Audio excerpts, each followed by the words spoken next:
Eh, sí. Y vamos a comentar, o vas a comentar, y posteriormente abriremos una discusión sobre dos textos, si no me equivoco. El primero se titula De los métodos de reunificación, de Leibniz, y el segundo es una carta de este a Madame de Brinon. Entonces, bueno, te doy la palabra. Te recuerdo tan solo, primeramente lo estructuramos del modo siguiente. Tenemos 40 minutos para tu exposición, con el objeto de reservar un tiempo que lo tenemos limitado, es decir, a partir de no sé exactamente cuándo, no sé si a las 18:40 aproximadamente se nos corta la sala, pero con el objeto de permitir que luego amplíes tus puntos de vista sobre lo que has expuesto con ocasión de las preguntas o comentarios de los asistentes. Y sin más, pues, bueno, te agradezco tu asistencia y te doy la palabra para que pases a hablar del tema sobre el que nos vas a comentar. Gracias. Bueno, pues buenas tardes a todos y gracias por estar ahí.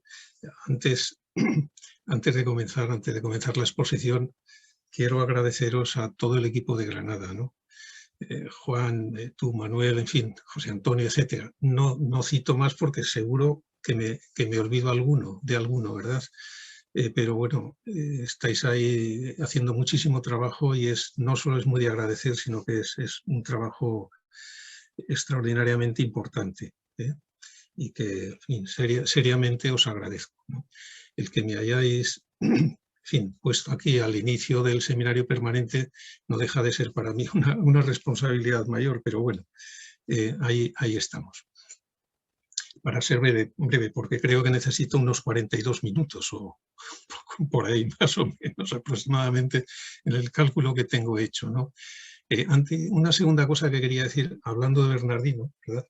Que lo que presentará Bernardino el próximo día, espero que esto se vea, pues se va a ver al revés quizá, bueno, es pues Se ve nada menos, perfectamente, sí.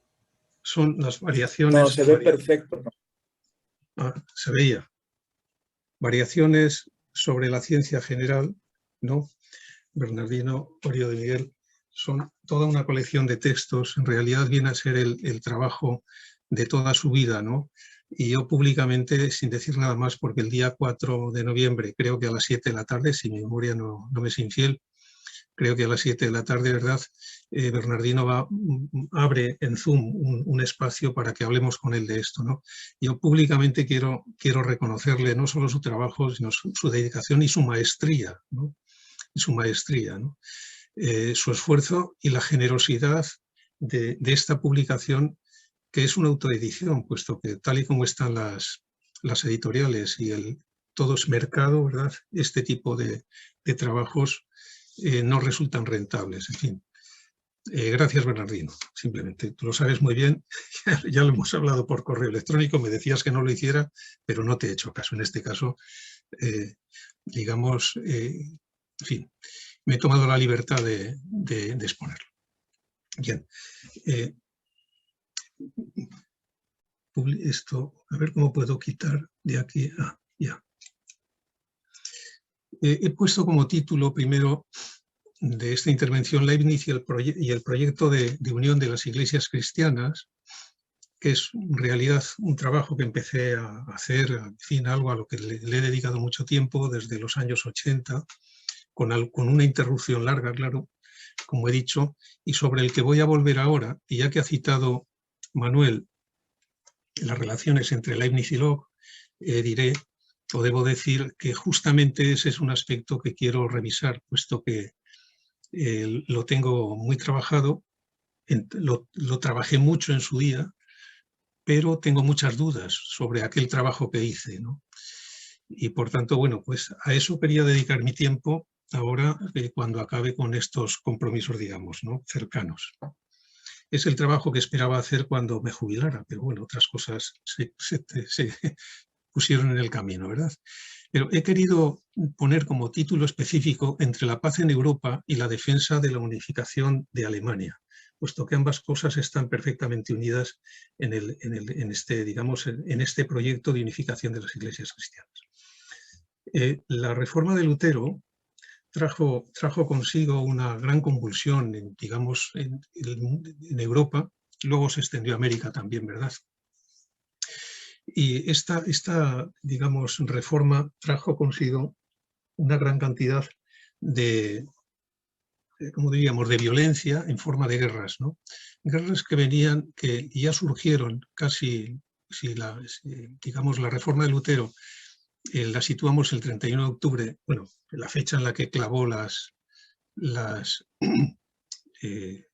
95 tesis, ¿verdad?, en la iglesia del castillo de Wittenberg, del 1517, pues de ahí en adelante hay todo un conjunto de guerras que simplemente voy a leer deprisa, puesto que las conocemos, y me detendré un poquito en la de los 30 años. Entre el 1524 y el 1660, en realidad, una gran cantidad de guerras. La guerra de los campesinos alemanes, el 24-25, el 29-37, la de Kappel en Suiza, el 46-47, la de Esmalcalda en el Sacro Imperio Romano Germánico. Entre el 68 y el 48, la guerra de los 80 años en los Países Bajos, las guerras de religión en Francia entre el 62 y el 98. Y entre el 1618 y 1648, la guerra de los 30 años. Esta es una guerra que, digamos, la que estuvo ocupada, por decirlo, en fin, suavemente, con toda Europa en realidad, ¿no? El Sacro Imperio, Austria, Bohemia, Francia, Dinamarca y Suecia, ¿no? En teoría acabó con la paz de Westfalia en 1648, pero las guerras no acabaron ahí. Ni siquiera, digamos, la paz de Westfalia fue capaz de frenar a los contendientes, ¿no? Entre el 1688 y el 97, pues la guerra de los 9 años, ¿no?, que es una guerra además que se libró en Europa y en las colonias americanas, ¿no?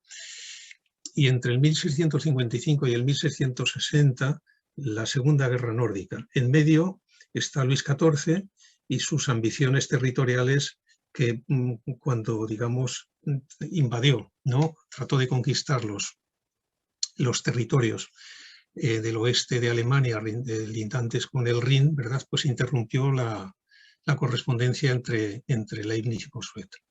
Esta guerra de los 30 años, cito todo esto y hago ahora un poco de hincapié en esta guerra de los 30 años para situar, digamos, en qué Europa se desarrolla esta iniciativa y con qué Europa se encuentra Leibniz. Bueno, Leibniz y sus, se entiende, corresponsales epistolares, ¿no? Y bueno, la guerra de los 30 años fue una guerra realmente de devastación. Leibniz, que era alemán, había nacido justo 2 años antes de firmarse la paz de Westfalia, en 1646, ¿no? El 48 se firmó la paz de Westfalia. Pues bien, esta guerra diezmó la población de Alemania y de Europa. Llevó a la bancarrota prácticamente a todos los países implicados, ¿no? En el caso de Alemania, o el Sacro Imperio mejor, perdió el 30% de su población. Brandeburgo, por ejemplo, llegó a perder el 50% y algunas regiones alemanas llegaron a perder 2/3 de su población. Fue una guerra espantosa, ¿no? La población masculina del Sacro Imperio quedó reducida a la mitad. Y este dato lo cité ya en el Congreso, creo que no sé si fue en el Congreso o en la Universidad Panamericana este verano. Como ejemplo de devastación, los ejércitos suecos destruyeron 2.000 castillos, en Alemania se entiende, 18.000 villas y 1.500 pueblos. Es decir, Leibniz se encuentra cuando, digamos, se encuentra en una Alemania tremendamente empobrecida, diríamos, ¿no?, en todos los sentidos. Pues bien, ¿qué antecedentes o qué causas tiene la Reforma Protestante? Porque en historia, cuando estudiábamos nosotros, aquello era muy de manual, ¿verdad? Nos planteaban a Lutero pues como una especie de lunático, de loco, en fin, soberbio y otras cosas, ¿verdad?, que de pronto se le habían ocurrido 95 tesis y las había puesto ahí, se había puesto a predicar contra la Iglesia Católica. Bien, el malestar contra la Iglesia Católica, digamos, contra Roma, diríamos, más bien, venía muy de lejos, ¿no? Es decir, ese 31 de octubre de 1517 es una fecha, digamos, el momento en el que estalla aquello, pero desde hacía muchísimo tiempo, en mucho tiempo son varios siglos, ¿no? Los campesinos, en el caso de Alemania, los campesinos que pongo ahí, carecían de derechos, cargaban con todos los impuestos habidos y por haber. Impuestos que servían en realidad para que, sobre todo, nobleza o aristocracia y el clero alto viviera de esos impuestos. La nobleza vivía con sus privilegios que no quería perder. Y lo mismo hacía la jerarquía eclesiástica, ¿no? Que se oponía a todo tipo de cambios que supusieran pérdida de sus privilegios. Y algunos obispos, lo sabemos por historia también, ¿verdad?, eran príncipes como tales, ¿no? Y en todo caso, prácticamente todos ellos se comportaban como príncipes, ¿no? El clero bajo, tenía un estatus semejante al del campesinado y tenía, digamos, estuvo tan tenso, vivió su vida, digamos, con tanta tensión como los campesinos, puesto que en realidad vivían sometidos a una gran pobreza. Se unieron muchas veces a las revueltas de los campesinos alemanes y algunos fueron acusados de herejes, ¿no? Los prelados, pues muchos prelados vivían una vida licenciosa. Aprovechaban los impuestos, como pongo ahí, que recibían pues para llevar su vida, digamos, como príncipes. Los papas, además de mecenas, se comportaban como príncipes y como guerreros, ¿no? Se llegaba al alto cargo eclesiástico no por mérito y capacidad, ¿no?, sino a través de la corrupción, el clientelismo, el nepotismo, en fin. La gota que colmó el vaso fue la predicación de un fraile dominico, Johann Tetzel, que, traducido al castellano, los 2 versos que venía repitiendo por todas partes en Alemania, decía lo siguiente: tan pronto como la moneda en el cofre suena, el cielo brinca sin pena. Es decir, les vendía a los campesinos la idea de que dando limosna, pagando impuestos, comprando indulgencias, etcétera, ¿no?, llevaban al cielo a sus familiares muertos que estaban en el purgatorio, ¿verdad? En fin, esa es la gota que colmó el vaso, pero en todo caso, la respuesta que tuvo Lutero a los 95 tesis fue algo que todavía conmovió más en principio a Alemania y luego en realidad a toda Europa, que fue las 110 tesis, digamos, contrarias a las 95 tesis de Lutero, que dieron origen a la querella de las indulgencias, ¿no? El año 1520, que es otra gota más, se excomulga Lutero. Lutero predicaba la inutilidad de las obras, de cara se entiende a la salvación, de los sacramentos, y criticaba la supresión del celibato del clero. Algunas de estas cosas estaban dentro de la Iglesia, ¿verdad?, católica, se entiende, dentro de Roma, debatidas desde hacía tiempo también. Lo cierto es que las tesis de Lutero se extendieron muy rápidamente, ¿no? Y bueno, ahí cito a Zwinglio y a Thomas Müntzer, pero bueno, no fueron los únicos. Una vez, digamos, que triunfa la Reforma, el emperador, Carlos V en este caso, se encuentra con la necesidad de unir, a ver cómo es capaz de frenar aquello, porque Alemania, el imperio, digamos, el Sacro Imperio se había dividido entre protestantes y católicos, ¿no? ¿Cómo coser aquello para digamos, rebajar la tensión y conseguir una convivencia en paz, ¿no? Bien, convocó la Dieta de Worms y la Dieta de Spira en los años 21 y 29. A esas dietas fue invitado Erasmo de Róterdam. Erasmo, pues era un hombre que, digamos, que se llevaba bien con todos, con protestantes o luteranos, diríamos, y con Roma. Era un personaje entonces, una personalidad tremendamente admirada, ¿no? Y seguramente habría podido, en la Dieta de Worms, ¿verdad?, haber hecho, digamos, haber cosido algo, ¿no?, porque era un hombre de paz, era fundamentalmente un hombre de paz, ¿no? Bueno, pues no fue, luego se arrepintió, en fin, esto también lo sabemos todos, ¿verdad?, pero la historia no vuelve hacia atrás y tenemos lo que tenemos, ¿no? Lutero no retrocedió y se consolidó la Reforma, ¿no? Un tercer intento importante, se entiende, es la convocatoria de la Confesión de Augsburgo, o de la Dieta de Augsburgo, de la que salió la Confesión de Augsburgo, ¿verdad?, el año 1530. La idea era conciliar también a protestantes y católicos, pero tomando, digamos, como digamos, elemento fundamental un texto marco que redactó Melanchthon y que debía servir para, como texto base que pudieran aceptar católicos de Roma, se entiende, y luteranos, ¿no? Lo cierto es que aquello tampoco llegó a buen puerto y en realidad surgieron guerras que terminaron en la paz de Augsburgo, el año 1555, de la que se derivó aquello de que los súbditos tenían que profesar la misma creencia religiosa que su príncipe, ¿no? Aquello de cuius religio, eius religio, ¿no? Perdón, cuius regio, eius religio. En ese tiempo, que es un tiempo muy convulso, como se ve en el siglo XVI, Enrique VIII rompe también con Roma y nace el anglicanismo, ¿no? Bueno, pues todo esto lleva a la convocatoria del Concilio de Trento, un concilio que dura 18 años en realidad, con distintas sesiones entre el 1545 y el 1563, que en lugar de unir, lo que hizo fue consolidar las posturas tradicionales de la Iglesia Católica y a continuación, no sé si por decir así, algo así, la gota que colmó el vaso fue el nacimiento de la Compañía de Jesús, en fin, que tuvo como objetivo ya no unir tampoco, sino combatir el protestantismo, ¿no?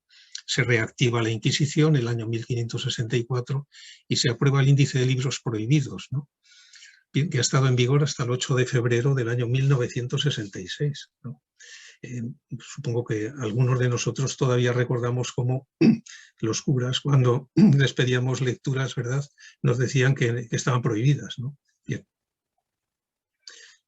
En el caso de la Confesión de Augsburgo, copio simplemente 3 líneas por aquello de citar el objetivo que tenía y citarlo con sus propias palabras, ¿no? Decían conciliando, decía, las opiniones y reduciéndolas a una sola verdad cristiana, eliminando todo aquello que de una u otra parte hubiera sido interpretado o tratado incorrectamente, para obligar a adoptar y observar por todos nosotros una sola y verdadera religión. Es un texto que está traducido por la Universidad de Salamanca. Bien, en este texto, donde se omitieron aquellas cuestiones que eran más conflictivas y que hacían referencia al derecho del papado, en fin, al carácter permanente o indeleble del sacerdocio, ¿verdad?, o el número de los sacramentos, pues está dividida en 2 partes. Una primera parte que es teológica, donde habla pues de Dios, del pecado original, etcétera, ¿no? Y una segunda parte donde se citan 7 abusos, se entiende, abusos de Roma, que habían de ser corregidos, ¿no? Los cito, la comunión bajo las 2 especies, que era además algo que venía, en fin, de lejos, ¿no? El Concilio de Basilea, por ejemplo, ¿no?, y los calistinos, ¿no? El matrimonio de los sacerdotes, la misa, la confesión, la distinción de los alimentos, los votos monásticos y la potestad de los obispos. En fin, este texto debía servir como marco fundamental del diálogo. Lo cierto es que, como he citado antes, faltó pues una persona que posiblemente podría haber defendido este texto con cierta fuerza, digamos, y con cierta cautela a su vez, ¿no? Y aquello, pues, en fin, no llegó a ninguna parte, por desgracia. Y estamos, entonces, donde estamos. Bien, este proyecto de unión de las iglesias, digamos que hasta ahí, de alguna manera, la descripción del marco con el que se encuentra Leibniz y con el que tiene que jugar. Porque la Confesión de Augsburgo es una de las referencias constantes de Leibniz en su correspondencia con Pelisson, con Bossuet, con Marie de Brignon, con Ana de Gonzaga y con otros interlocutores que tuvo, pero sobre todo con Bossuet y con Pelisson. Pues bien, hasta ahí, digamos, esos antecedentes, ¿no? Los antecedentes próximos son los siguientes. no fue Leibniz digamos, el inventor de este proyecto, ¿no? En realidad este proyecto ya venía rodado desde hacía un tiempo, cuando en el 1661, al menos, por partir de esa fecha, hubo algunos intentos anteriores menores, ¿no? De menor, digamos, importancia, cuando el elector de Brandeburgo pues encargó al obispo Cristóbal de Rojas y Espínola, que era un obispo católico que ejercía en Alemania, que redactara, que iniciara, digamos, un proyecto para unir a las iglesias, ¿no? El proyecto fue bien acogido por el emperador entonces Leopoldo y por Juan Federico de Brunswick, que era un príncipe, digamos, un duque católico, un elector católico en una zona, ¿verdad?, que era protestante, ¿no?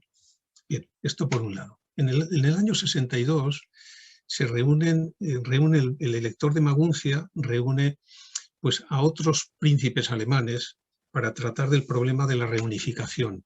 Y el año 75, 13 años más tarde, el emperador y el nuncio de Roma en Viena se ocupan personalmente del asunto y llega el año 77 hasta incluso intervenir el Papa Inocencio XI. Digamos entonces que este proyecto es un proyecto de calado político, ¿no? De calado político y grande, que habría tenido, era una empresa histórica, digamos, que habría tenido una grandísima repercusión en Europa, que de haber llegado a buen puerto habría significado la pacificación de Europa y, como objetivo político también, la unificación, al menos religiosa, de Alemania. Obstáculos, pues unos cuantos, ¿no? Unos cuantos. Primero la política de Luis XIV, ¿no? Le he citado antes, en fin, y sus ambiciones territoriales, el enquistamiento de las posiciones de los bandos del cristianismo, tanto de un lado como de otro, ¿verdad? Una iglesia de Roma atrincherada en el Concilio de Trento. Esto se ve muy bien en la correspondencia, sobre todo en la correspondencia con Bossuet. Y si leen la correspondencia con Marie de Brinon, quizá en las entretelas, digamos, más todavía. La división del luteranismo, que ya no tenía, digamos, un cuerpo solo, sino que se dividió en varios cuerpos. Ahí está el calvinismo y otros, ¿no? Los estados alemanes y los demás estados europeos que, en fin, se adscribieron a Roma o se adscribieron a la Reforma, y las posiciones a su vez consolidadas desde la colocación de las 95 tesis de Lutero, se entiende, en la población en general, ¿no?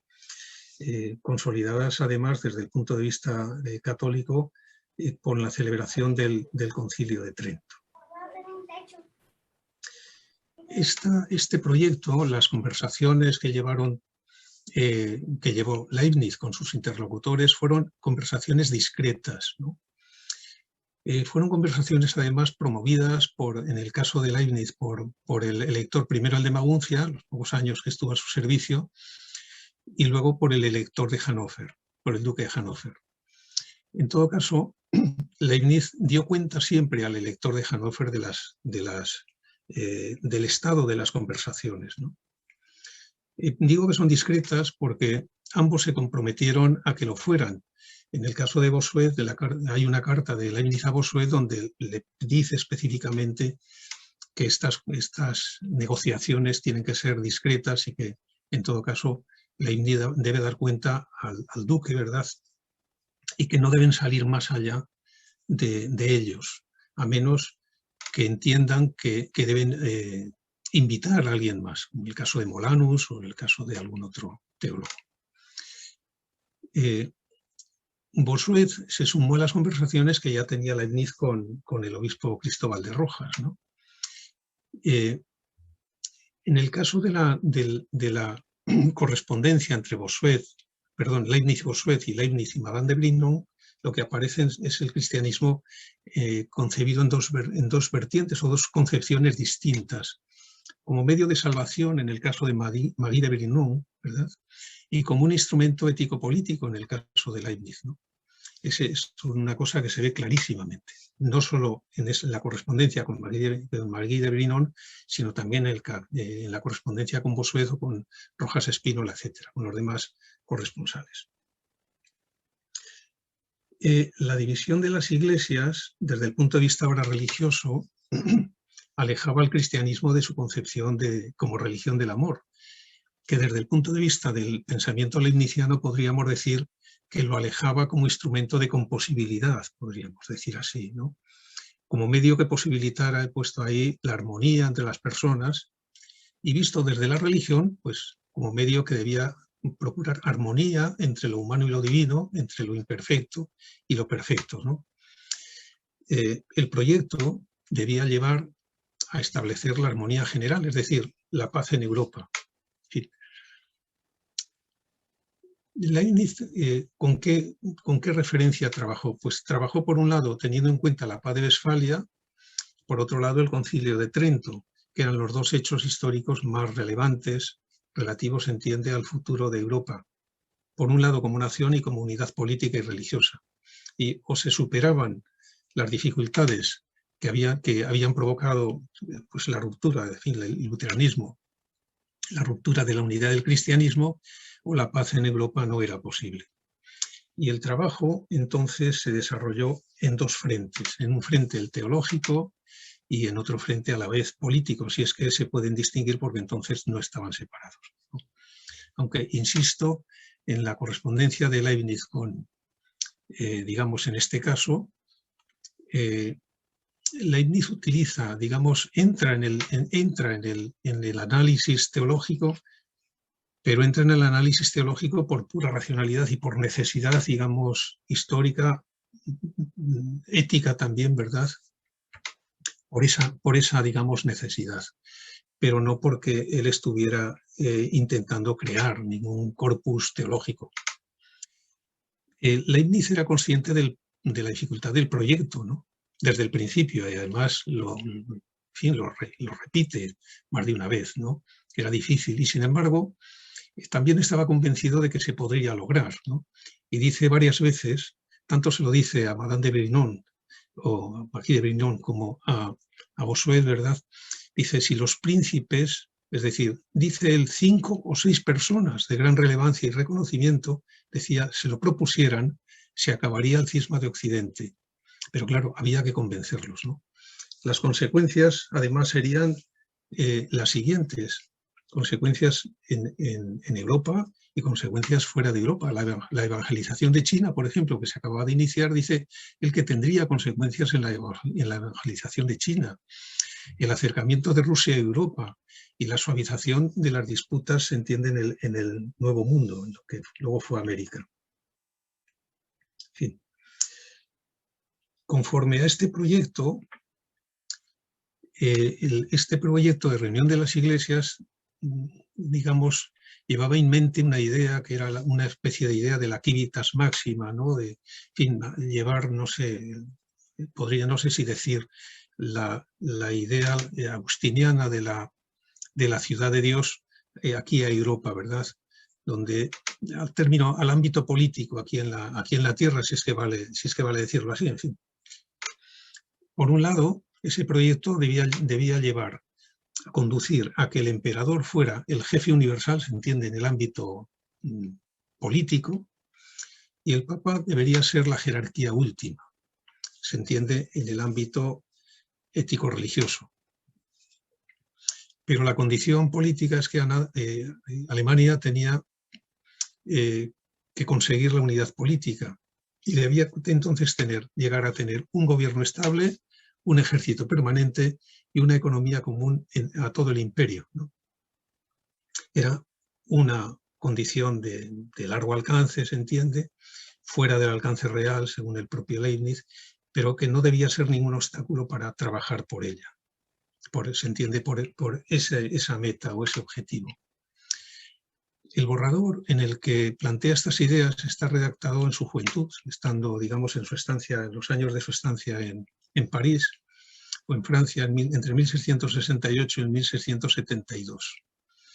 Es cuando redacta, además del Concilium Egyptiacum, el año 72, redacta 2 años antes la memoria sobre la consolidación del imperio, ¿no? Es ahí donde aparecen estas ideas y donde luego, en fin, aparecerá incluso una propuesta de reparto del mundo.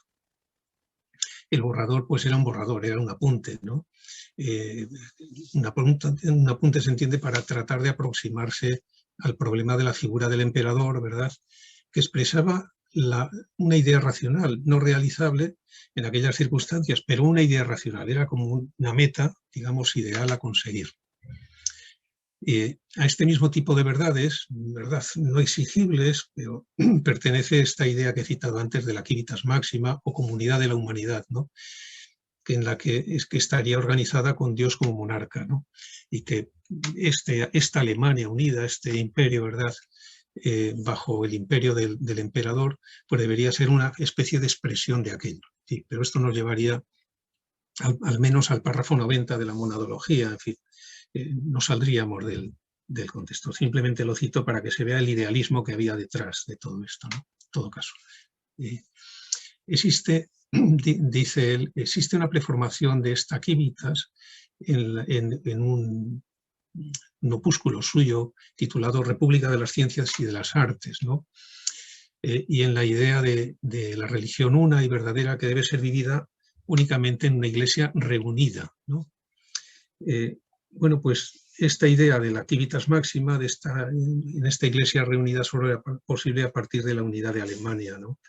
Unidad de Alemania que pasaba por la desaparición del cisma de Occidente, por la unión de los cristianos, por tanto, ¿no? Sin unidad religiosa no podía haber unidad política. El proyecto de unidad de las iglesias conjuga lo político y lo religioso, porque en el fondo había que discutir, debatir problemas teológicos a resolver, en los que estaban enfrentados, cuya visión estaba muy enfrentada entre los, digamos, católicos y luteranos, y porque la solución de los problemas religiosos condicionaban la solución de los problemas políticos. Y las decisiones eran políticas. Quiero subrayar el político en todo esto, porque al menos en el ánimo de Leibniz y en el ánimo de Bossuet y en fin, de los interlocutores como Rojas de Spínola, ellos veían claramente que el proyecto era un proyecto de calado histórico y de calado político, ¿no?, aunque lo que hubiera que debatir fueran cuestiones de índole teológica. Pongo ahí que la paz y la unidad, de nuevo, de Alemania dependían de la paz y la unidad del cristianismo. Y de todo esto dependía algo tan importante como el comercio con Oriente y el reparto del mundo, que aparece en los dos, en la memoria y en el Concilio Egipciacum que citaba al principio, ¿verdad? En la memoria sobre la consolidación del imperio del año 70, propone Leibniz un reparto del mundo de la siguiente forma. Suecia y Polonia abandonen sus hostilidades y dirijan su mirada hacia Siberia y Táuride, ¿no?, que está en la Rusia meridional, ¿no?, en lo que es la zona actual de Crimea, diremos. Inglaterra y Dinamarca se dediquen a conquistar América del Norte, España que se dedique a conquistar América del Sur, Holanda que se reserve la India y Francia que se comprometa en la conquista de Egipto y de Constantinopla. Esta misma idea, de otra forma, aunque dirigida solo a Francia, hacia algún apunte más hacia otros países, aparece en el Concilio Egipciacum del año 72, que era un texto que, como todos sabemos, estaba destinado a que Luis XIV dirigiera su mirada no hacia Europa, ¿verdad?, provocando guerras, sino hacia otro lugar. En este caso, a tratar de controlar el comercio con el Oriente lejano, ¿verdad?, a través de la conquista de Egipto. La pacificación de Europa debía crear un marco propicio para que Alemania consiguiera su unidad, ¿no? Por tanto, en eso es en lo que estuvo trabajando Leibniz, pues, como se ve, desde su juventud prácticamente hasta su muerte, ¿no? En carta a Madame de Brinon, del año 94, dice que la unificación de las iglesias era, dice él, la empresa más santa y de mayor importancia que podía emprenderse. Dice, y únicamente era posible si los católicos y los protestantes aceptaban una autoridad y un gobierno común. Pero es la empresa más santa y de mayor importancia, ¿no? Es decir, tiene esas dos vertientes, religiosa, se entiende, y política.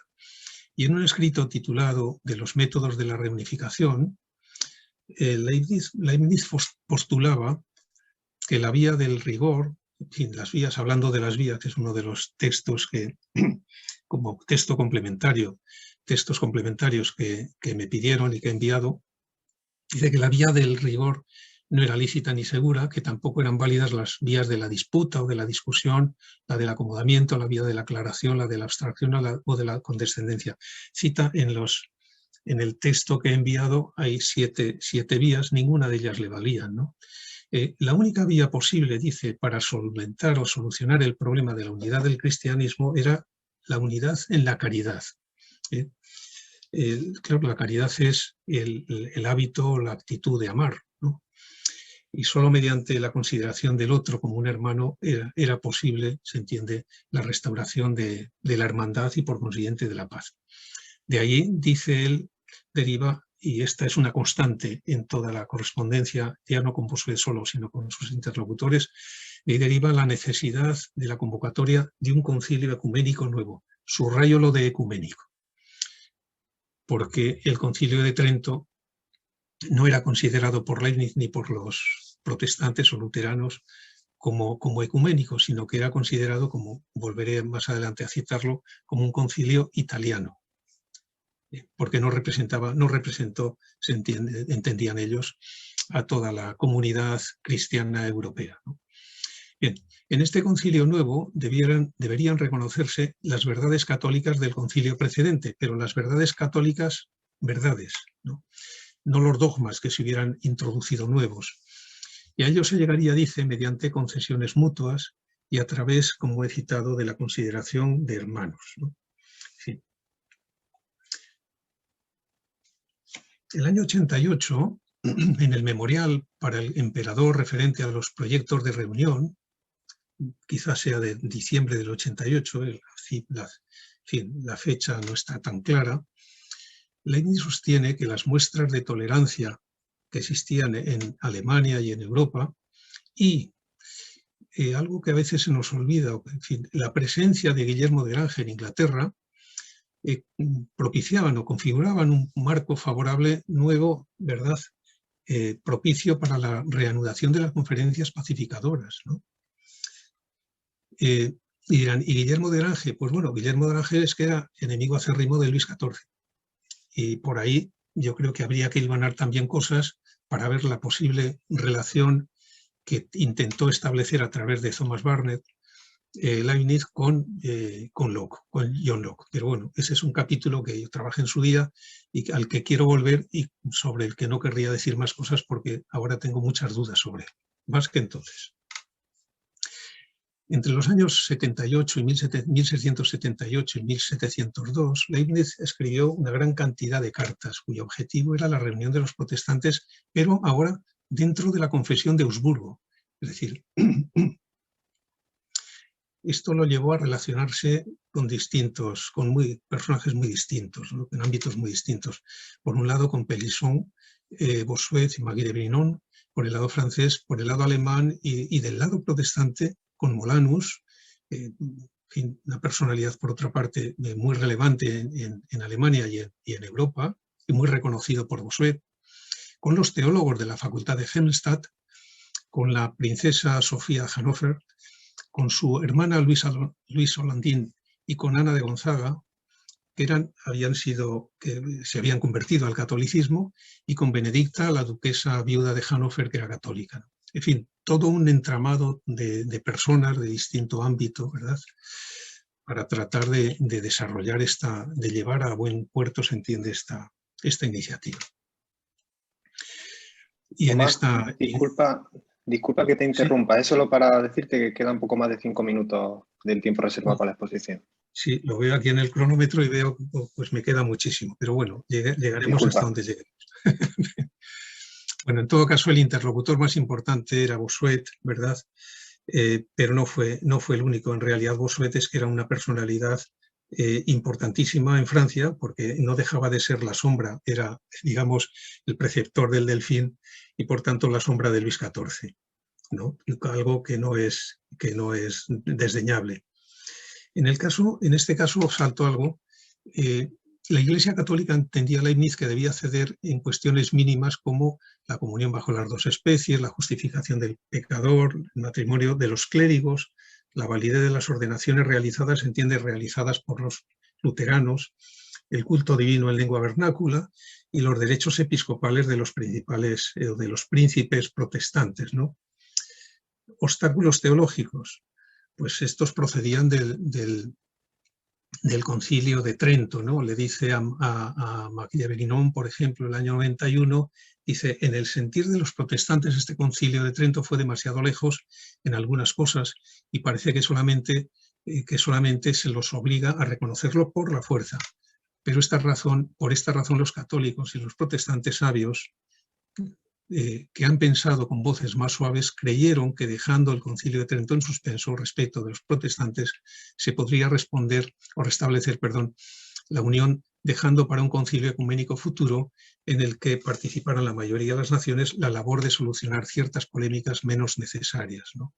Esta es una constante, ¿no? Ahora, en el caso de, si nos preguntamos, en poco tiempo, ya llevo 40 minutos, en el caso de las relaciones entre Leibniz y Bossuet, cualquiera que lea su correspondencia verá cuando salga, sobre todo, bueno, sí, puede leerlo en la edición de la Academia, pero cuando salga el volumen 19 de la edición de obras filosóficas y científicas, verá cómo hay una progresión de una diplomacia, ¿no? De unas relaciones suaves a una tensión cada vez mayor, tensión que aflora y que estalla a partir del año 99.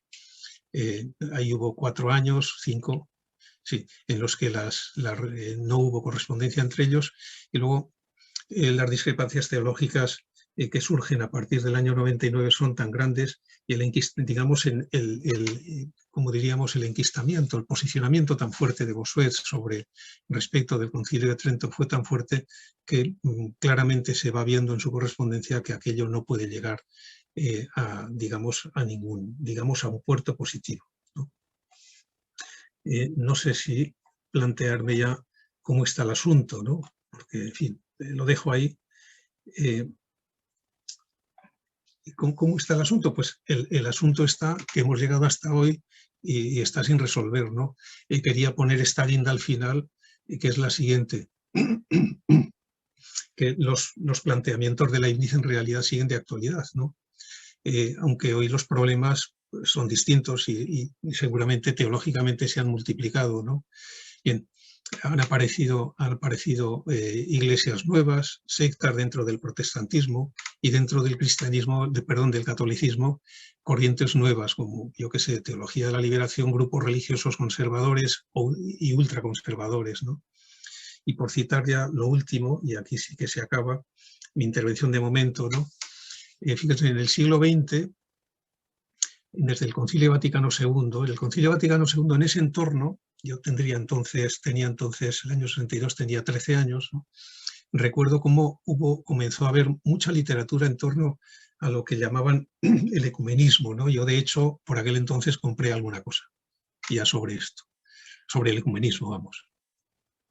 Bien, pues el Vaticano II tiene dos textos muy importantes, que es el Lumen Gentium y otro Orientalium Ecclesiarum, ¿verdad?, que hablan curiosamente de esto, del problema de la unificación de los cristianos, ¿no?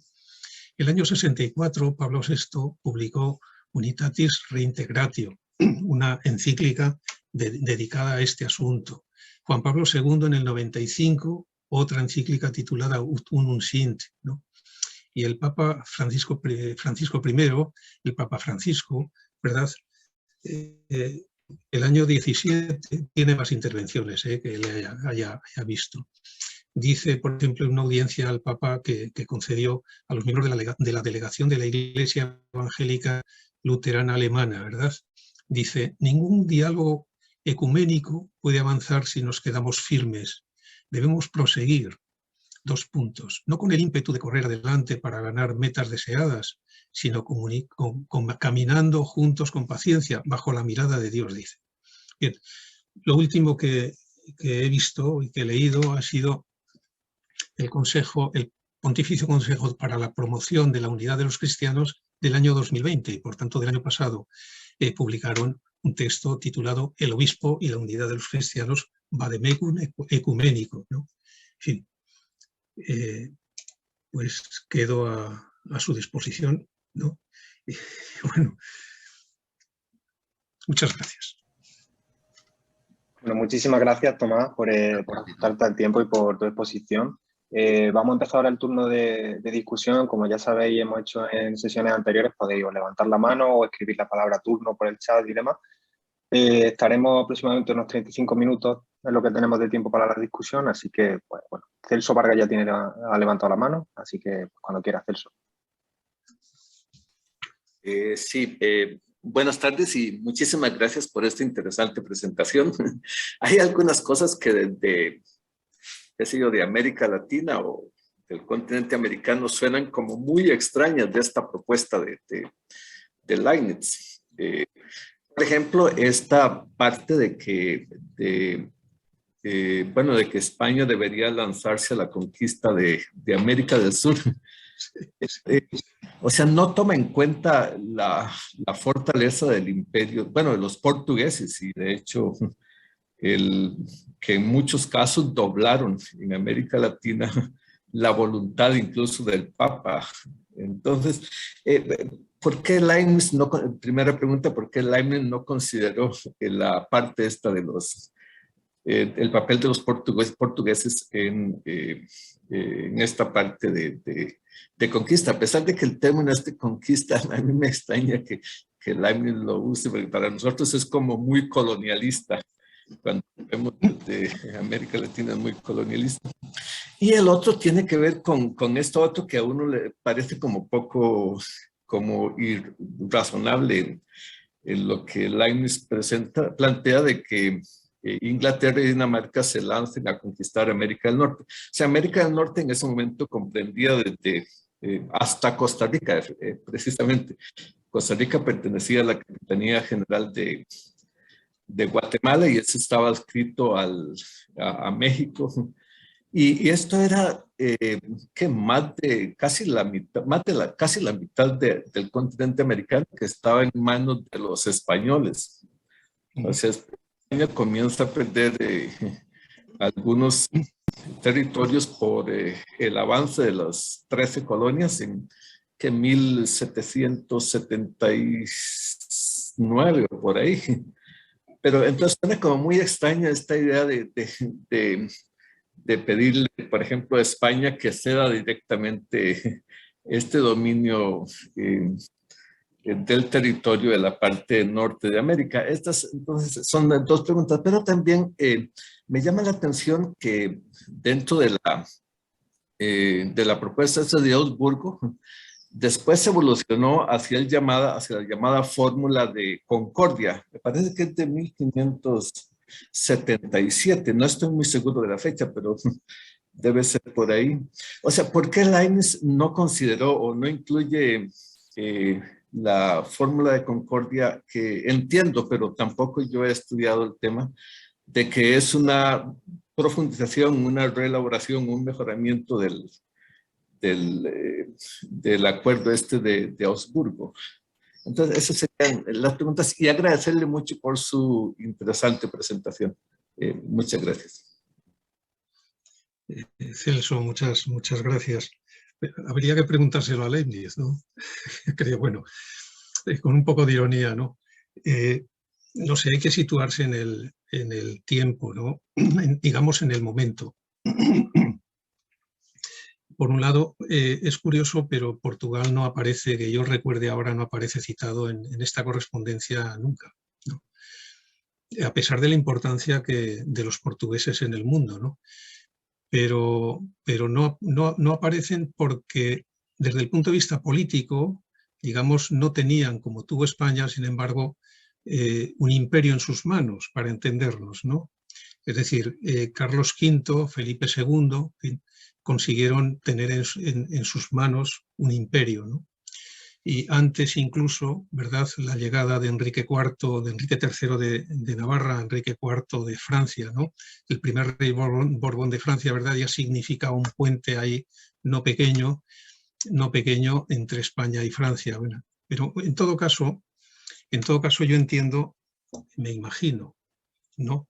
Que es precisamente por la capacidad, por el poder histórico que tenía en ese momento, o que había tenido y tenía todavía España en el mundo, lo de América del Sur, ¿se entiende? ¿No? Bueno, sí. Luego los portugueses colonizaron Brasil, ¿no? Y tal. Bueno, por otro lado, lo de que no aparezca Portugal, pues es un dato, es un hecho, ¿no? Por otro lado, Dinamarca e Inglaterra, ¿no? Pues claro, es que hay que entender que en la guerra de los 30 años, ¿no? Y en todas estas guerras, digamos, de pozo religioso, anduvo de alguna manera Inglaterra por un lado y Dinamarca también. También Suecia, ¿verdad? Y, en fin, no solo ellos.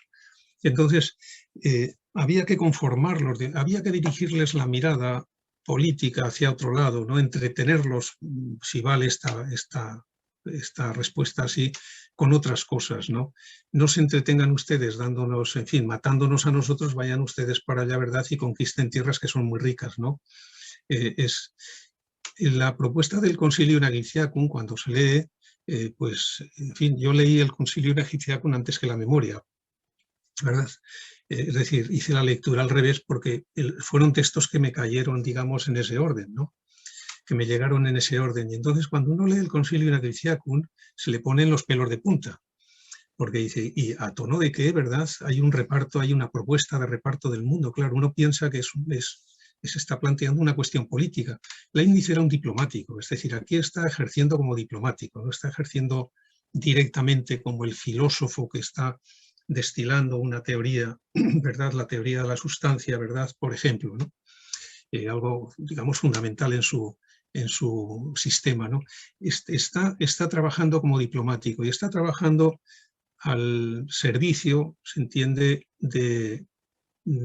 primero del lector de Maguncia y segundo del lector de Hannover. En todo caso, el peligro estaba en Francia. Cuando se lee el Concilium Aegyptiacum se da uno cuenta de lo consciente que era Hannover, se entiende, bueno, Maguncia en aquel caso, en aquel momento, y Leibniz del peligro que significaba Luis XIV para Alemania, ¿no? Y entonces decirle a Luis XIV, mire, se va a hacer usted más rico y va a tener más poder si conquista Egipto y consigue quitarles a los holandeses el dominio, digamos, el monopolio que tienen sobre el comercio con especias y tal, de que viene del Oriente lejano, ¿verdad? Que si usted se dedica simplemente a matar europeos, ¿no? Y además, matando europeos no se va a cubrir de gloria, pero conquistando Egipto y controlando aquello seguramente sí, va a hacer que su Francia sea una Francia más, en fin, más potente, más poderosa, ¿no? Un dato, hablo de memoria, ¿no? Pero creo que en 30 y tantos años, hasta el 93 o algo así, ¿verdad? 1693, desde el 60 y algo, Luis XIV pasó de tener 70.000 soldados a tener 400.000. Es un dato que hay que tener en cuenta. Y entonces Leibniz está ejerciendo como político, ¿no? Y por tanto yo entiendo, no comparto, en fin, yo la violencia no la compartiré nunca, pero entiendo que dirigiendo la mirada hacia esas ambiciones territoriales y temiendo el poder español, alejando también el poder español, si es posible, de Europa, pues procuraba quizá un marco más propicio para la paz. La fórmula de Concordia sí que aparece alguna vez, pero en realidad la referencia de Leibniz es fundamentalmente a los textos de Melanchthon, a los textos de la Confesión de Augsburgo, del 1530. Entonces, bueno, pues es lo que Leibniz, digamos, manejaba, ¿no? Y supongo que lo manejaba porque me imagino que encontró ahí más, ideas seguramente más elaboradas, ¿no? Más ideas, ¿no? Porque la fórmula de Concordia en realidad era un resumen de aquello, de alguna forma, ¿no? No he dicho que esta fórmula de Concordia, en realidad la Confesión de Augsburgo sigue siendo para los protestantes hoy un texto fundamental. Un texto fundamental. No es el único, pero sí es su texto más antiguo y más fundamental en ese sentido. Es decir, que no ha perdido para los luteranos, entiende, para los protestantes, vigencia hoy. No sé, Celso, si te he contestado. Muy amable, muchísimas gracias, Tomás, muy gentil, sí. Gracias. Gracias a ti. Bueno, hay 2 turnos de palabras más pedidos, aparte de Paula Campo, que está escribiendo una pregunta por el chat, ahora la enviará. El siguiente turno es de Manuel Sánchez. Gracias, Tomás, por tu charla, por tu comentario de los textos. Un segundito que acaba de entrar mi niño. Un momentito, Manuel. Sí, un segundito, adiós. Mi niño me está preguntando si nos vamos al parque. Disculpa. Lógico. Sí, hay una parte del segundo. Bueno, yo no entiendo bien, y estoy seguro de que me lo puedes aclarar, no entiendo bien la compatibilidad en el tono entre los dos textos, entre el primero de los métodos de reunificación y el segundo, la carta, ¿no?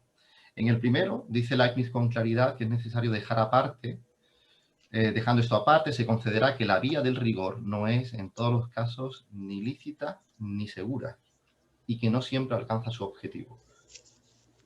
Leibniz lo vincula con un tipo de posición incluso violenta, ¿no? Y en la carta dice, he visto que el propio señor de Meaux, tan sabio e instruido como es, se había hecho de nuestros eclesiásticos protestantes una idea diferente de la que la experiencia hace que conozcamos, como si tuviera demasiada inclinación por la indiferencia respecto de las religiones. Mientras que el mayor número, tanto en general como entre quienes son lo máximo en consideración, se inclina más bien hacia el rigor, aproximadamente como entre ustedes, y este será siempre el partido dominante. A mí me ha producido perplejidad esta contraposición en el tono, porque al principio, en el primer texto, él excluye de modo tajante la vía del rigor. Y en el segundo caso, no es que se adscriba a él a la vía del rigor, pero sí deja claro frente a la corresponsal que entre sus eclesiásticos domina y siempre dominará el rigor, que él parece valorar de modo positivo porque lo contrapone con algo que resulta inaceptable, que es la indiferencia respecto de la religión. Está diciendo algo así como nuestros eclesiásticos no presentan ningún tipo de indiferencia que sería despreciable, sino que son rigurosos. Pero es un tipo de rigor, ¿cómo entenderlo? ¿Se trata del mismo rigor que aparece en el primer texto? Las palabras de Leibniz son duras. Es decir, los eclesiásticos del lado contrario adoptan una posición que no solo es contraria a la caridad que él ascribe a los eclesiásticos protestantes, sino que considera que tienen una posición, la parte católica, peligrosa incluso para su salvación. Con lo cual corren el riesgo, están a punto de irse al infierno con el diablo. Son palabras muy duras en un debate teológico, sobre todo viniendo de alguien que quiere mediar. Entonces, no sé qué piensas con respecto al uso del concepto rigor en los dos textos y cómo podemos aclarar si se trata de un mismo tono o de momentos diferentes o de intenciones diferentes. No sé qué yo lo entendí, lo entiendo, igual estoy equivocado. Luego cuando, en fin, leamos, ¿no?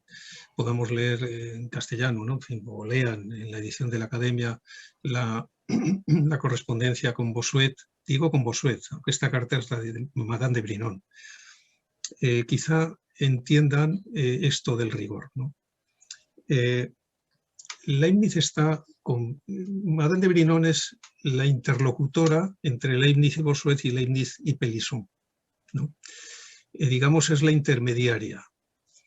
Y las cartas, si se leyeran las cartas de Bossuet, de Leibniz a Bossuet y a Madame de Brinon, seguidas, se entiende, en orden cronológico, se vería como Leibniz va, a partir de un momento, sobre todo, va descargando, digamos, sus frustraciones, las frustraciones que le producen las respuestas de Bossuet.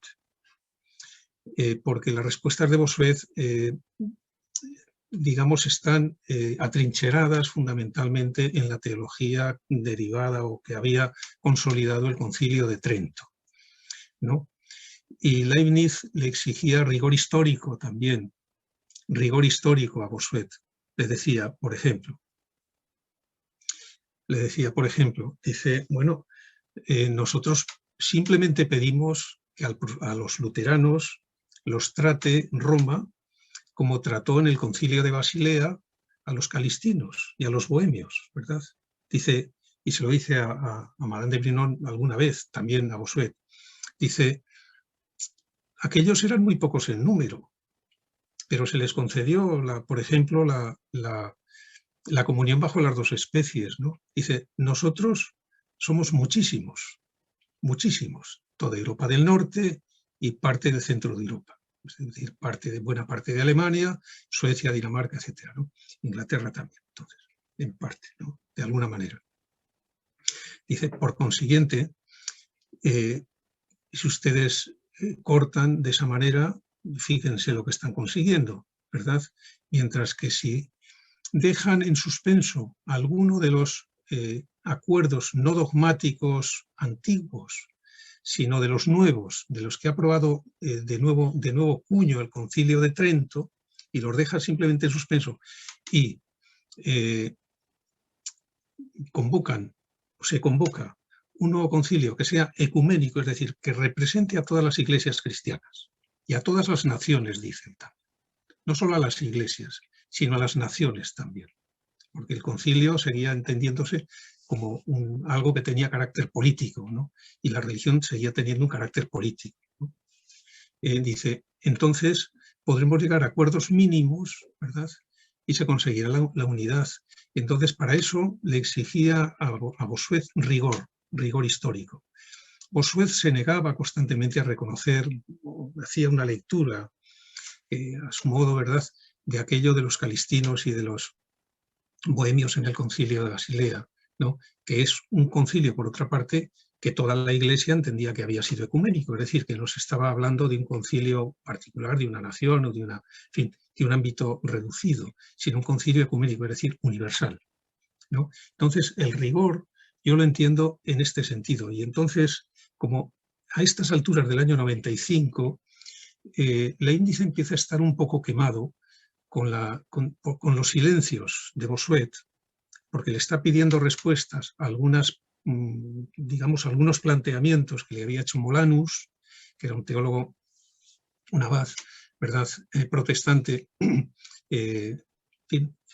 alemán, y no contestaba. Y no contestó, de hecho, no contestó nunca a esos planteamientos de Molanus. Leibniz los conocía, porque Molanus y Leibniz hablaban de estas cosas, ¿no?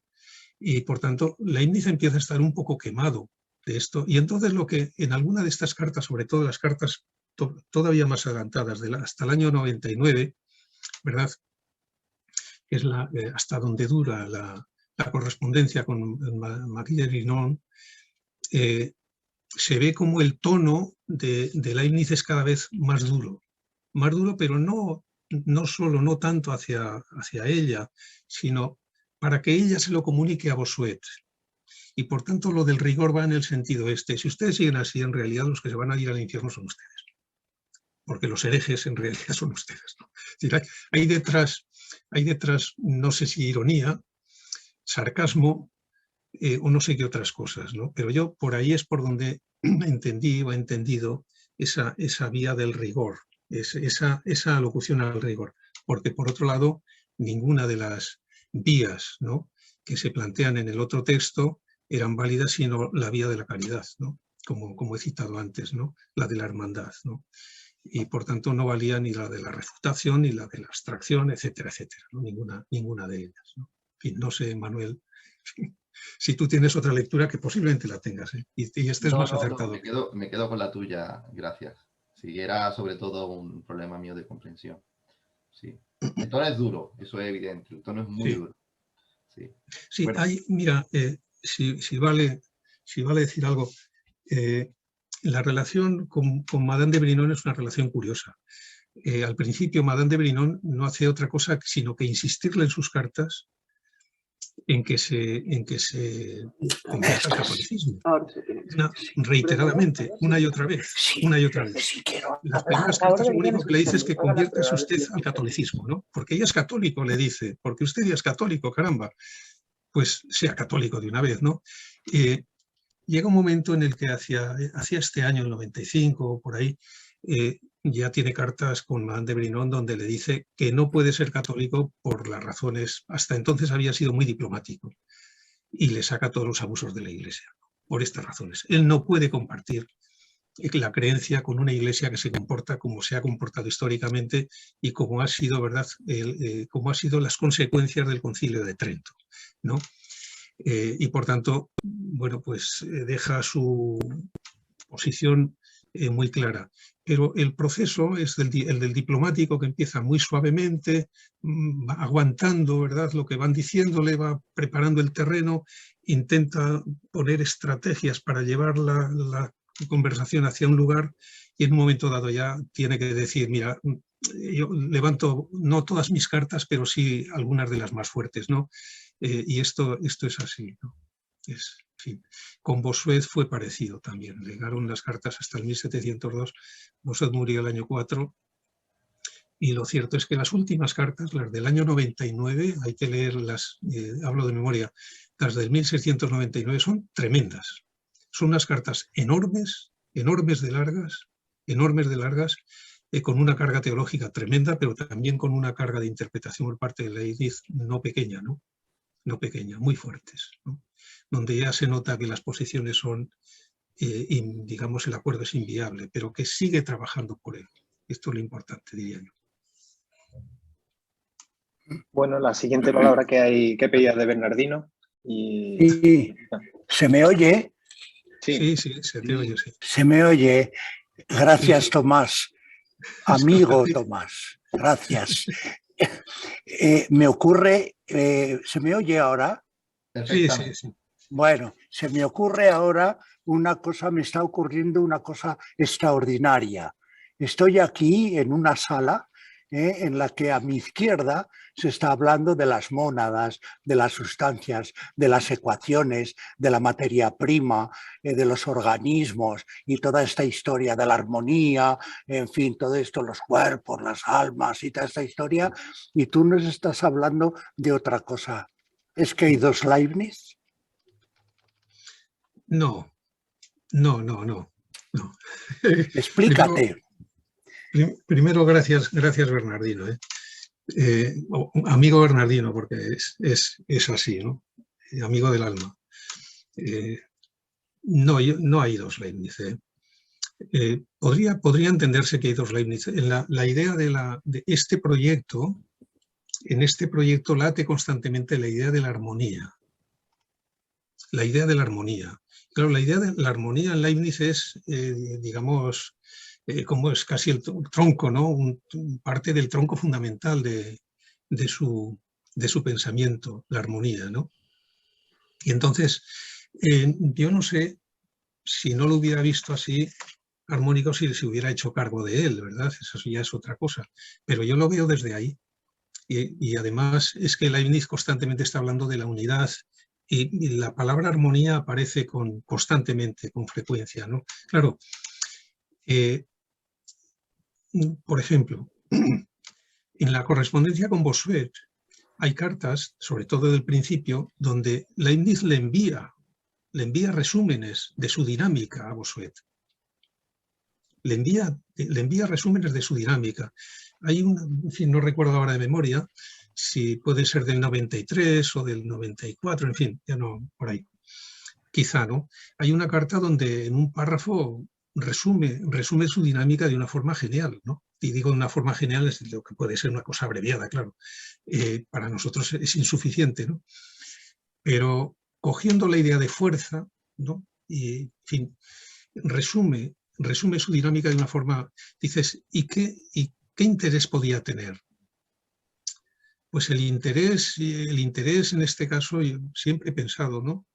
Cuando leía estas cosas hace años, que el interés no solo era un interés político y un interés de tipo teológico, que podría pensar alguno, que no lo era, sino un interés también filosófico. Es decir, estaba intentando que en el caso de Bossuet, que estaba más cerca del cartesianismo que otra cosa, repensara, como se lo hizo repensar a Malebranche, por ejemplo, ¿verdad?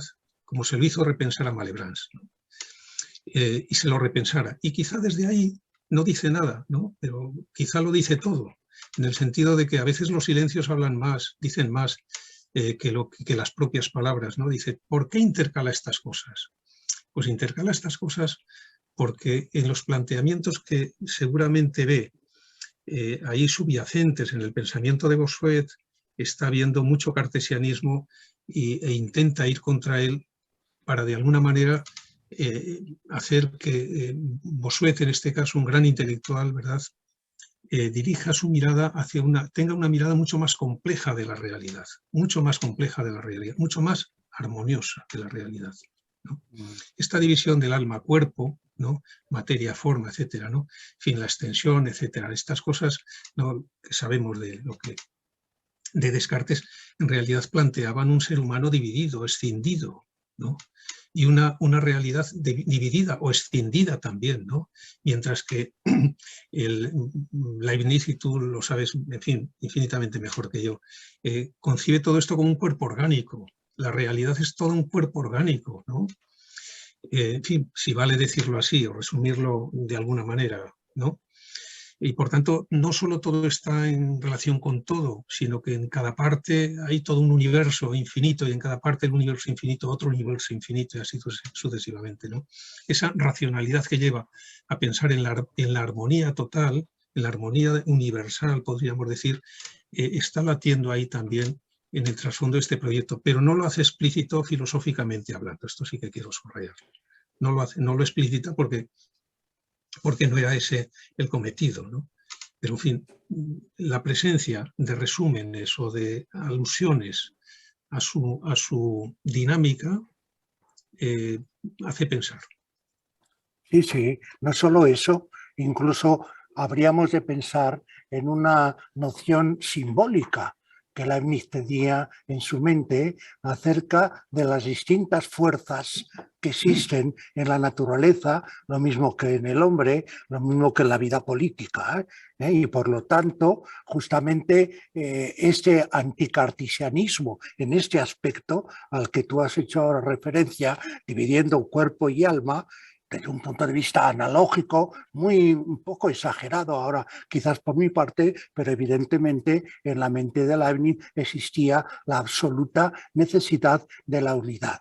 Y por lo tanto, podríamos pensar que desde el punto de vista del propio pensamiento profundo del filósofo, había una unidad, había una unión entre lo que él pensaba, diríamos, de la naturaleza y lo que él pensaba de la historia. La última proposición de la monadología trata de esto. Y la última carta que le escribe a Arnaud termina también de esta manera, de manera que sí, lo que ocurre es que como aquí esta tarde se está hablando de estas otras cosas, a mí me parecía muy bonito recordar que en la mente de Leibniz no existe esta división, aun cuando haya que entenderla desde un punto de vista simbólico o analógico.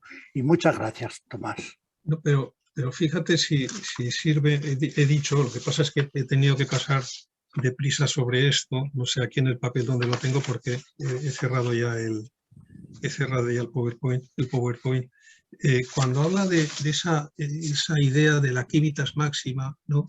Claro. Esa idea de la transposición del gobierno, digamos, en fin, digamos celestial, ¿no? En fin, del gobierno del mundo por parte de Dios, en fin, aquello del párrafo 90 de la monadología, ¿no? Del gobierno del mundo, la transposición a la tierra, la transposición en este caso al caso de Alemania, ¿no? Que está sufriendo, ¿no? Dices, bueno, pues claro, Alemania no puede ser el cielo, pero puede ser una expresión que representaría de alguna manera la unidad, la armonía que puede haber en esa ciudad máxima, ciudad óptima, digamos, en la que podemos pensar, ¿no? El emperador, que es el abogado, decía él, el abogado de la Iglesia, de la religión, y el Papa como jerarquía máxima desde el punto de vista moral, ¿no?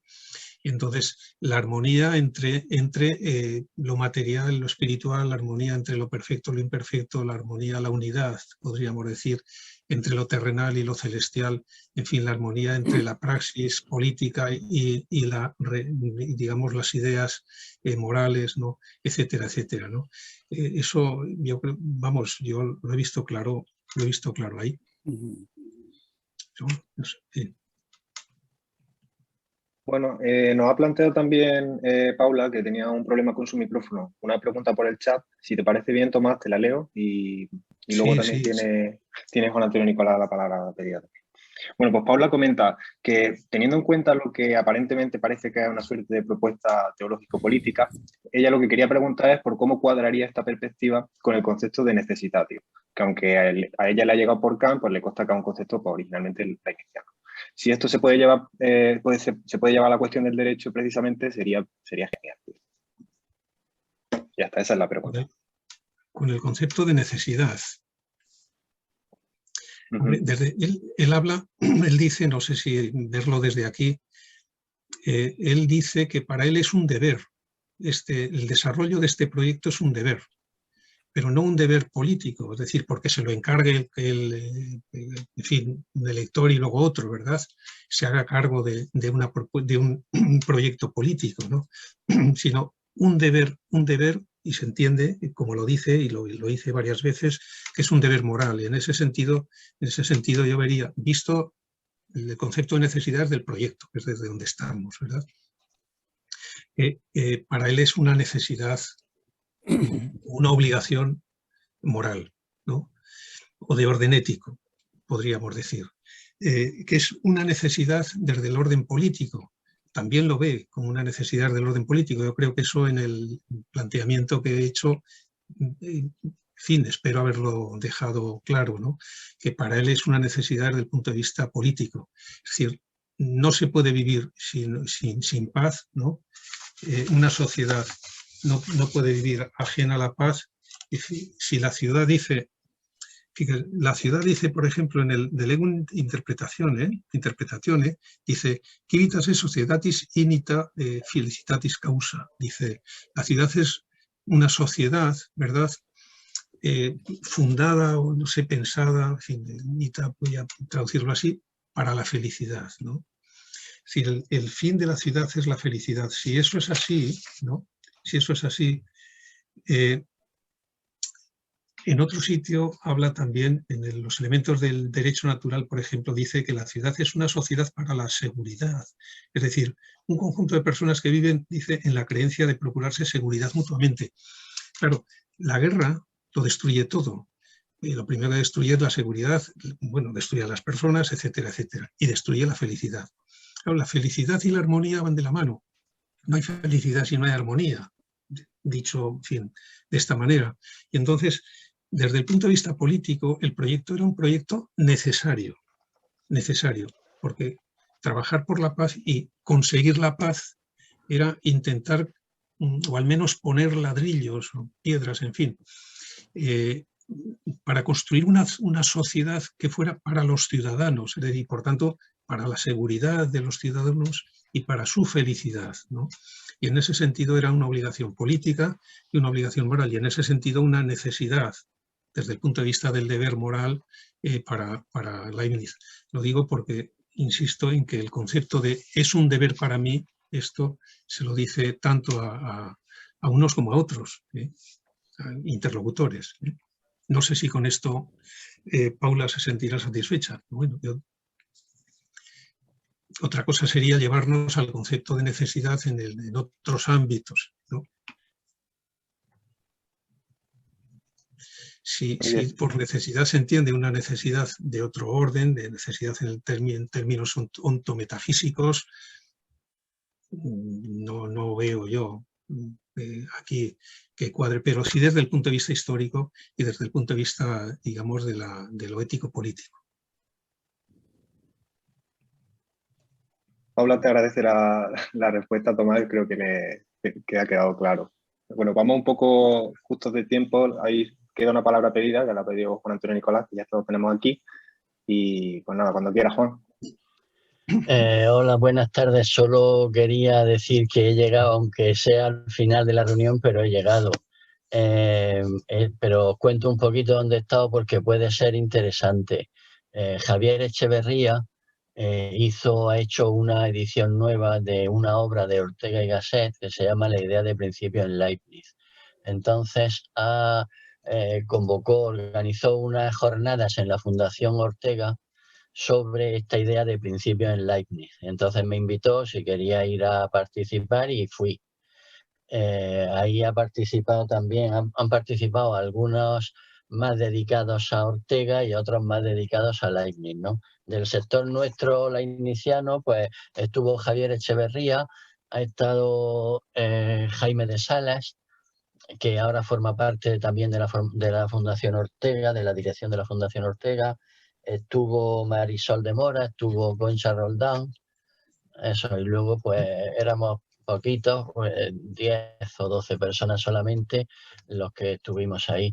Y ha sido pues muy interesante, ¿no? La jornada esta han sido un par de días y muy interesante porque éramos poquita gente y se podía pues discutir y demás. Y ha sido una confrontación pues de Ortega con Leibniz y el modo en que Ortega tiene de recibir y de interpretar a Leibniz, etcétera, ¿no?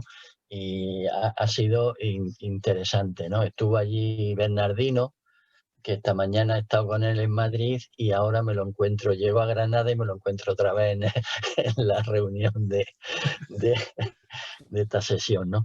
Pero en fin, el caso es que después, la jornada esta en la Fundación Ortega fue ayer y antes de ayer, pero hoy Concha Roldán había convocado una reunión de la SER. Entonces me pidió que me quedara para presentar el proyecto de edición de obras de Leibniz en español. Y eso ha sido lo que he hecho esta mañana. Y me he venido a mediodía de Madrid a Granada y acabo de llegar, como he llegado antes de que terminara la reunión, digo, bueno, por lo menos, aunque sea solo para saludaros, por lo menos me meto un momento, ¿no? Y que siento no haber estado al principio. Le agradezco a Manolo, que estará por ahí, aunque no veo la foto, pero pues que haya hecho la presentación y demás, ¿no? Esta era la primera sesión de este año del seminario permanente Leibniz y ya tenéis, José Antonio ya puso en la página web pues el programa de este año, con las fechas, las personas que van a hacer las ponencias, los temas, los textos y demás, ¿no? Entonces, pues nada, espero que este año pues vaya también muy bien el seminario y vaya participando más gente y nos resulte interesante a todos. Y solo eso era lo que quería decir. Y gracias a Tomás por inaugurar este año. He intentado llamarte esta mañana, pero no tenía tu teléfono. Entonces no te he podido llamar. Pero bueno, ya estoy seguro de que ha salido esto muy bien. Por lo que he visto, pues ha sido interesante. Por mi parte, Juan, lo he dicho al principio, gracias a ti, gracias a todo el equipo que tienes ahí, que, en fin, que trabajáis mucho y bien, ¿no? Por mi parte, lo único que he hecho ha sido intentar poner un granito de arena y nada más. Quizá en un aspecto leibniziano que es poco concurrido, ¿no? Que es poco concurrido, pero que entiendo que hay que trabajar, ¿no? Es un ámbito al que se dedicó Leibniz en realidad toda su vida, ¿no? Sí, sí. Gracias, Tomás. Gracias, Juan. Estábamos esperándote. Yo ya les había explicado. Es que no te veía porque como en el ordenador mío solo sale una columna de cara y 5 o 6 y la tuya no estaba, pero sabía que estarías por ahí. Estoy por aquí. Estoy más a la izquierda, más a la derecha, pero si le das a... Pero bueno, sí que lo conté un poco las circunstancias y bueno, lo que sí quiero preguntar, no sé si si alguien quiere plantear alguna pregunta más. De momento no hay más palabras pedidas. La última pregunta era de Paula. Ajá. Juan, si quieres puedes cerrar tú. Tan solo hago un apunte. La agenda está prácticamente cerrada, pero posiblemente la sesión del mes que viene vamos a introducir alguna modificación. Te lo digo porque tenía que comunicártelo todavía, ¿no? Pero si quieres puedes cerrar tú. No, cierra tú. Si yo hoy acabo de llegar, entonces cierra tú y ya está. No, bueno, básicamente darle las gracias a Tomás de nuevo por bueno, toda tu atención y por un poco brindarnos pues tu conocimiento de Leibniz y tratarnos con la atención que siempre nos tratan, ¿no? También a respondernos las preguntas y siempre aceptar cualquier invitación que te hagamos de acompañarnos, ¿no? Bueno, como decía al principio, esta es la primera de una serie de sesiones que conforman un nuevo ciclo. El año pasado yo creo que funcionó muy bien. Creo que es una ocasión para acercarnos no solo a Leibniz, sino para, bueno, pues para acercarnos aún más entre nosotros, porque aunque somos buenos amigos, pero así también nos conocemos mejor y aprovechamos esta ocasión para discutir sobre el pensamiento de Leibniz, ¿no? Entonces, como sabéis, nos encontramos los primeros jueves de cada mes. La agenda está ya colgada en la página, posiblemente introduzcamos alguna corrección próximamente, pero bueno, daros las gracias por la asistencia y ansioso de veros el mes que viene de nuevo por aquí. Y bueno, que tengáis muy buena tarde, muy buenos días, muy buenas noches, no sé si alguno no, porque es aquí donde es más tarde, ¿no? Pero como tenemos diferentes horarios, pues os agradezco vuestra asistencia y me alegro de ello. Buenas tardes. Sí, muy buenas tardes y muchísimas gracias por la oportunidad de participar. Muy bien. Gracias a todos, por mi parte. Muy bien. Bernardino, no te oímos, estás hablando, veo que estás hablando, pero activa el micrófono si puedes. A la izquierda abajo. No, yo lo tenía activado, ¿no? No, Bernardino. Ya le he mandado un aviso como para reactivarlo, le tiene que aparecer.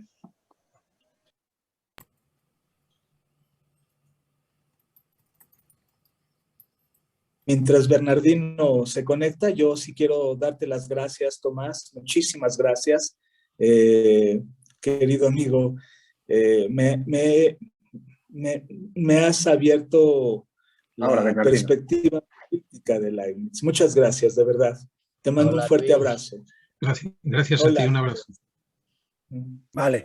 Yo por mi parte tampoco tengo nada que añadir, añadiría muchas cosas, pero yo creo que la tarde ha dado de sí ya lo suficiente. Yo por mi parte un abrazo, Tomás, y un abrazo a todos. Bueno, gracias. Gracias, Bernardino. Nos vemos. Un abrazo. Muchísimas gracias a todos. Hasta luego. Hasta luego. Hasta luego. Vale.